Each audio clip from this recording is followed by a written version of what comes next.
It has been 10 long days characterized by fierce exchanges and hard stands among stakeholders in the education sector between teachers who are demanding a basic salary hike of between 100 and 150% on the one hand, and on the other, government agencies opposed to the teachers' demands, terming them unrealistic. The Teacher Service Commission, Education Ministry, the Salaries and Remuneration Commission have insisted that the teachers' demands are unaffordable. But Wednesday would spell a breath of fresh air with Justice Ndimunderi of the Industrial Court unlocking the stalemate. KNUT and KUPPET call off the teachers' strike commenced on 5th January 2015 forthwith. The KNUT and KUPPET will file their memorandum and serve by 19th January 2015. The employer TSC to file their memorandum and serve on or before the 26th of January 2015. The Central Planning and Monitoring Unit, that is CPMU, and SRC to file their reports within 10 days from 26 January 2015. The teachers' unions, KNUT and KUPPET, will now agree on a joint memorandum containing their demands, while the TSC and SRC will give a reply based on the government assessment of what it can afford for the 288,000 teachers. Once the NEC and Advisory Council meets on Friday, they will take a vote and authorize me to make a formal announcement.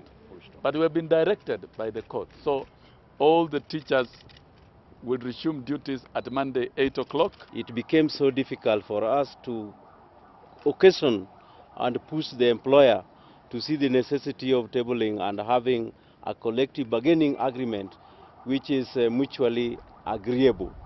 But since they failed, it is within the dictates of industrial court rules at section 15 to take over these proceedings because it was now before it. But even as the stakeholders were negotiating at Judge Ndimunderi's chambers, Education Cabinet Secretary Professor Jacob Kaimenyi was prosecuting his case against the teachers at a totally different forum. Kaimenyi will take issue with the teachers' persistent call for salary review, dismissing it as aimed at benefiting teachers' unions officials.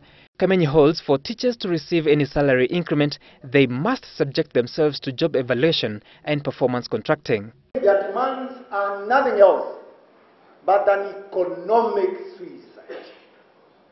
As a nation, I don't think we are in that game. To give in to them would mean that we are giving that 1% of the national budget to one group of public sector.